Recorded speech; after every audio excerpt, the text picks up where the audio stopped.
Good evening once again, YouTube. This is Hell's Unicorn, and tonight I'm going to be doing a basic stream of consciousness rant about recent events, and some of it's going to get into the video I made earlier today covering the assassination attempt on Congresswoman Giffords of Arizona. This video, this blog rather, has basically been inspired in part by that event as well. After I made the video, the previous blog, I went to dinner with my family, and it was the whole extended family. It was both of my brothers, my sister, my parents, some in-laws and everything. And I decided to discuss with my mother in particular some of the things that I discovered when I did some preliminary digging right before I wrapped up that particular blog. And my brother, who is a bit of a neocon, bit of a, George W. Bush was a great president kind of guy, which makes him not very fun to hang around with, overheard what I was saying, and he decided to chime in, and he said something along the lines, yeah, I heard that this Launer guy was some kind of fringe libertarian.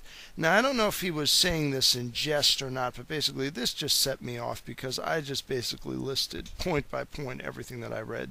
This guy was obsessed with mind control. He was talking about some kind of new currency that was coming. It was probably some off-cover reference to the Amero, and he was talking about it as though it were some kind of good thing, which is very odd.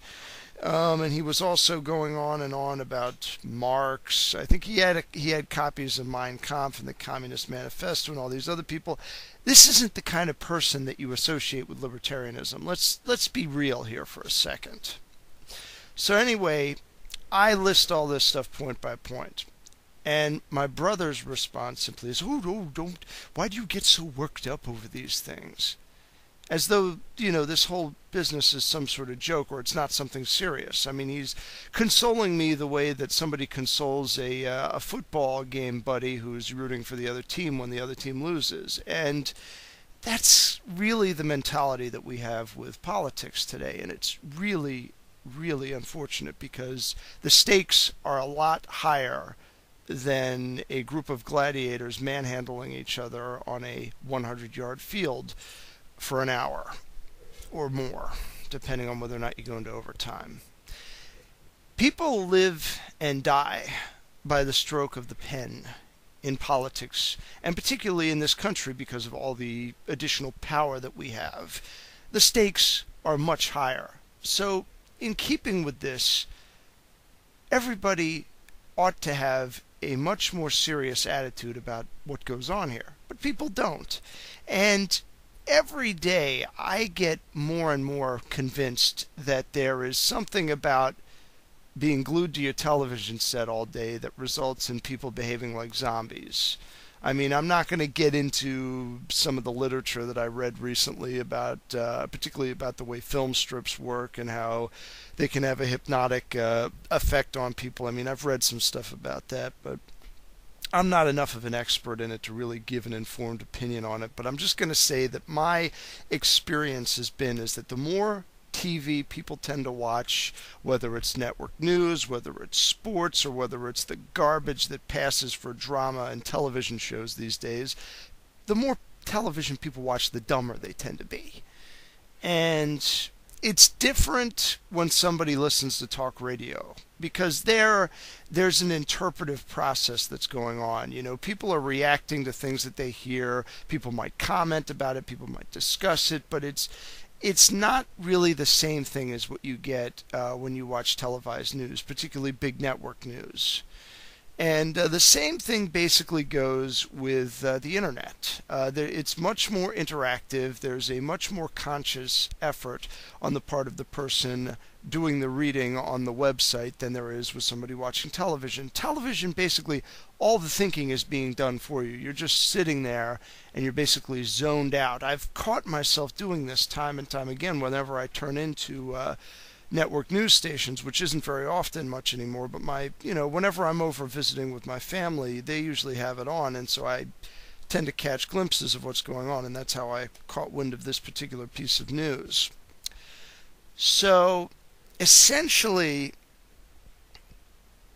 the entire political paradigm is defined by a sort of sense of unreality, if you will. People don't really approach politics from the standpoint of reality. They just sort of approach it as being something that's happening to somebody other than me, and therefore it's not any different than whatever fictitious endeavors I'm involved in whenever I have the television set on.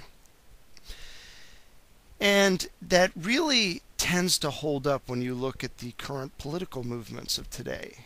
I mean, particularly when you look at the two mainline parties. And this is really the heart of what I wanted to get at with relation to what my conversation with my brother was. My brother is an established-minded neocon Republican. He was a big supporter of Mike Huckabee in the Republican primary. He ended up becoming a McCain supporter. Him and I did not have many pleasant conversations about presidential politics because he was really big, he's a war hawk. He's like, go USA, kick the hell out of Afghanistan and Iraq. And I was more of the, something, we're not going to have a country left if we keep this up in a couple of years because we're blowing money and we're wasting lives on a part of the world that we're never going to really be able to control, assuming that we would want to. And I don't know why we would want to. I don't get this idea of dominion politics and imperialism where you essentially try to assert yourself by taking over land that belongs to other people. And the cultural divide between us and people in that region is so vast, and there is so much alienation by the result of all of the history of the past 12 or 1300 years that really you're not going to really bridge that divide. And this gets into what's going on with the what George Orwell would probably call the pansy left, the people that want to see a world of pretty little rainbows where everybody lives together in the same world government and there's no problems whatsoever. Everybody's singing Kumbaya.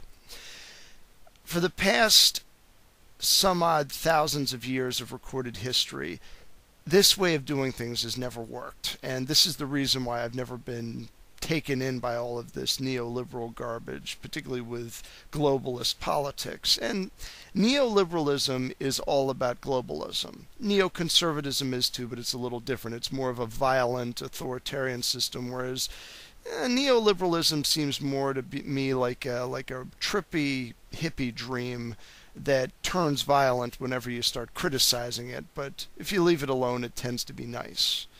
It takes a lot of your money away from you, and if you complain, then it'll get mean also, but for the most part, they try to act all nice and civil. So anyway, with regards to Congresswoman Giffords, I've been doing some reflecting on what has just happened, and I've also, in part, been doing this because I watched the video on the Ridley Report where they had this interchange about her. And when you think about it, our government is in the business of violence, whatever it does, whether it's domestically, with fiscal policy, or with the way that the police conduct themselves, and the FBI and all of them, or if you look at foreign policy. People in Congress vote, the president enforces, and the courts usually just stand idly by and let the big stuff go. Occasionally they'll step in and they'll do some good. Usually when the courts are activists, with maybe a few exceptions, they tend to be the last reprieve that we have. But an active legislature and an active executive branch is usually bad news, particularly in this country. Now, this is not to in any way, I just want to make this clear right now, this does not in any way begin to entertain the suggestion that this Launer guy was in any way either justified, right, or even sympathetic in what he did. But if you look at the way the media treats the events that just went down, there's all of this talk about this congresswoman, and maybe a little bit of talk here and there about a couple of other local political figures or such and such. But all the other victims that were killed in that shooting incident, little mention of them. I don't know the names of any of the other ones. I know the name of Congresswoman Giffords, although I keep forgetting her first name because I don't care enough about her to remember it. But, you know, our media has a very low opinion of non-government Americans. We're just numbers on a page to them. That's the way we're treated anytime one of us comes about an unfortunate end and it happens to make headlines. You know, they'll say, you know, black man or African American shot in Philadelphia. Oh, isn't that sad? And maybe a passing reference to what his name was, and then that's it. Move on to the next story. But the minute that some asshole politician that's probably signed laws into practice that have either turned half of us into criminals or caused the deaths of countless thousands overseas, all of the sudden it's a tragedy of Shakespearean proportions. In the entire time that this woman has been in Congress, I am willing to bet, just based on her statements that I've read on bills that she's supported and such, she has been a pretty straight-line authoritarian thinker. She's been supportive of Obama's policy in northern Pakistan, all of the predator drones blowing up houses over there, maybe getting a few bad guys, but probably a lot of innocent people along with them. She's been a big supporter of this disastrous health care bill, which is a blanket assault on everybody's liberty and everybody's persons in this country. All right? The extra IRS agents, you know, the beefed up penalties, all of this stuff, that is a assault of the first degree on everybody's liberty. I mean, you know, everybody wants their free shit. I mean, I'm just gonna entertain this idea for a second. Everybody wants their free shit. And you know something? In and of itself, people wanting free shit is harmless. But people wanting free shit and then being willing to vote for a person who's going to get it for them by force, you know, here's where we're getting into problems. And again, this same mentality cuts the other way when you deal with people that want, you know, supposed free shit from other countries. Well, then we got to get the, you know, the neocon Republicans in power so that they can bully a bunch of people, kill a few 100,000 civilians and maybe some lower level military people, and then whip the country back into line. At the end of the day, I've pretty well given up on the idea of me being someone of real importance in this country. I have the ears of a few thousand people here on YouTube. I have friends, I have family, I have all of that. But there is no way that I could even begin to aspire to the kind of importance that these politicians have in the eyes of everybody, in large part because of the magi and the media who continue to propagate these lies that these people are actually decent and worthy of our esteem. Nobody is really blameless in any of this, but there are some people that are way more responsible than others. And ultimately, the people that are the most responsible are not the ignorant masses. This is the mistake that certain people have made here, particularly on YouTube, particularly the more left-leaning libertarians and the left-leaning socialistic types, the ones that, you know, they rattle on and on about losing their civil liberties and they don't like the wars overseas, and I agree with them on all that. But they make these blanket statements about how they hate the country and they hate all of these ignorant people that they have to be around, and that these ignorant people are the reason that all of these politicians are doing all of the things that they do. Let me just say something real quick for a second. We weren't always like this. This country wasn't always like this. I mean, we've had problems. We've done bad things throughout history. But people were never as ignorant, I think, as they are, or they have been in the past 70 or 80 years. Back in the 1800s and 1900s, people read, people worked, people earned their keep. You know, the people that weren't fully educated were not slothful. They had to work in order to keep things going. So, you know, It's easy to just say, damn America, I hate this country and all that crap, but when you think about it, a lot of the stuff that's happening to us has been the results of the actions of a minority of people. Some of them are political elites, some are intellectual elites. And this is where we get into the more conspiratorial side of things. I would argue that this country has been subject to a forceful takeover. We have been for a while. When this started is a matter of contention. A lot of people argue, Woodrow Wilson, he was very instrumental in getting us to the sad state that we're in today, but I think this goes back much earlier than that. This goes back to the time of Marx and maybe even before him. There's been this sort of movement in this country towards an idea of a single, solitary, powerful state that basically looks after the common good and the common welfare. This is something that goes back, I think there were parties amongst the founding fathers that actually believed in this stuff, but they were a minority. Alexander Hamilton he didn't have widespread support for the things that he was going for, but I think this in part goes back to him and to people like him. I think that a lot of the ignorant people that we see today are largely influenced by what's been done by people at the top. I think what we're experiencing right now is purposeful trickle-down ignorance. I concur with the notion of trickle-up poverty as being perpetuated from the top. So in essence, it's not really trickle-up poverty. It's slowly bailing upwards and pouring down poverty, so to speak. The upper class, the elites, and when I say upper class, I'm not talking about people as in the top tax bracket. I'm talking about the people that don't pay taxes because they basically own the government. These people bail out, poverty from the bottom and basically drip it down on everybody beneath them, including upper class people that are business owners. I mean, not every corporation is actually in with the elites, so to speak. There are corporations out there that aren't towing the current political line, and they pay a price for it.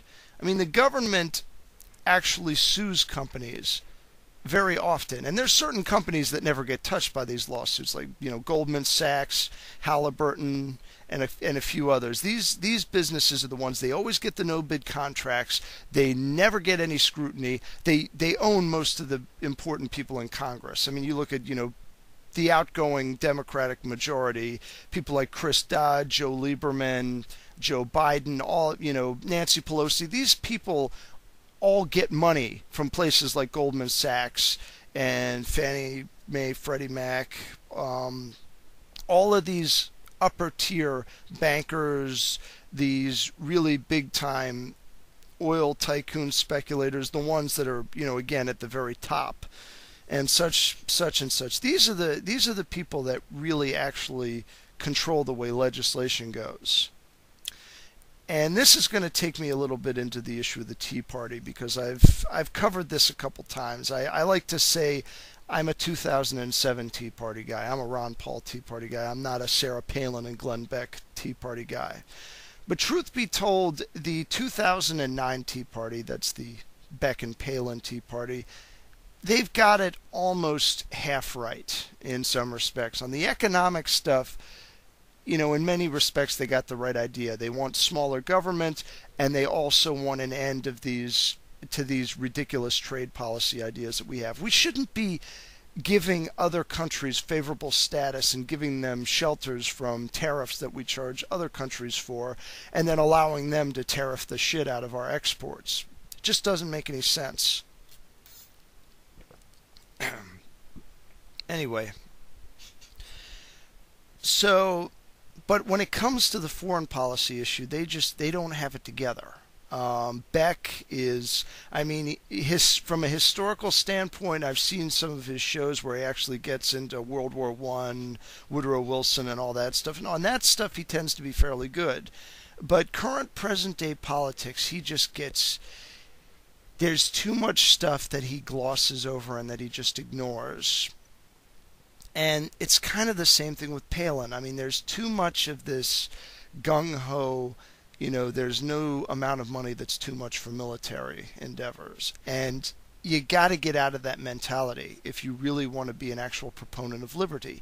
You cannot have liberty when you have the building blocks for a police state stacking up one on top of the other. And that's what you get when you increase not only the size and scope of the military beyond what it needs to be, but also when you're just throwing all of this money at all of this foreign adventurism, whether it's in the Middle East, whether it's in East Asia, whether it's antagonizing North Korea, or what have you. So basically the point of this whole thing is that politics, there's no logic in it unless you are willing to apply it with a knowledge that few others actually apply it. That's basically the way it goes. No logic in politics in general, but specifically you might be able to apply it in a few cases.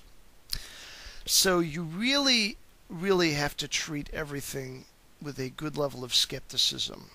You can't just glom onto one idea and then take it as gospel and run with it. When you do that, you're falling into the same trap that all of the people that are mixed up in this, this one party, two faction, so to speak, paradigm that we have. Really, we have one party rule regardless of who runs things. We simply get a different theatrical performance. But within those two parties, there are people that I think really get it, and those are the people that need to be supported. And I think with the advent of the Tea Party, we have a few more of those people now than we did before. And so there's always hope in these things. But you really got to look at who you're listening to, who you're taking advice from. Are they making sense when they put together their various viewpoints on things? And are they presenting them in an honest fashion? I can't tell you how many people I've encountered who get it right a couple of times, but then they just flush it all down the toilet when they listen to somebody else who they admire. Like I've encountered several people, when it comes to stuff like, the wars are bad and we should bring the troops home and such. But then they go to the Amazing Atheist channel and they listen to all of the bullshit that he peddles. A lot of them voted for Barack Obama because that fat, dumb shit endorsed him. He goes around saying he's a libertarian from the time that he began his channel back in 2006. And then what does he do? He supports one of the most authoritarian candidates out there, and he does it from the standpoint of, we need change. I mean, how dumb can you get? And the same thing generally goes with the people who supported George W. Bush.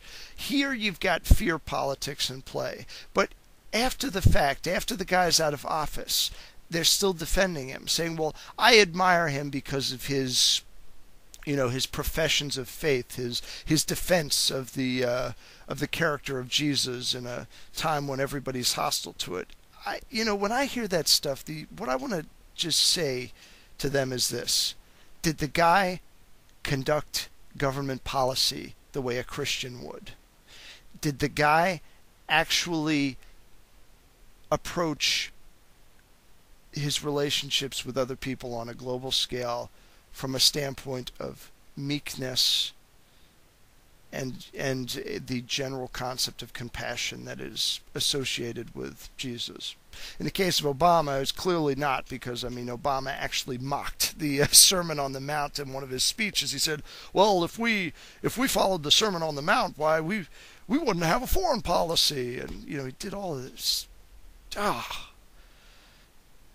Essentially what I've been doing is I've just been rambling. And if you made it through this whole thing, then I applaud you, because you have a lot of patience, because I can feel myself going unreasonably long, and I think I got to wrap this up here. But at the end of the day, you just got to be careful who you trust. You have to trust but verify. You have to dig deep. And you just have to accept the fact that most people are either liars or they love being lied to. Take from it what you will. With prudence to myself and benevolence to all of you, good evening.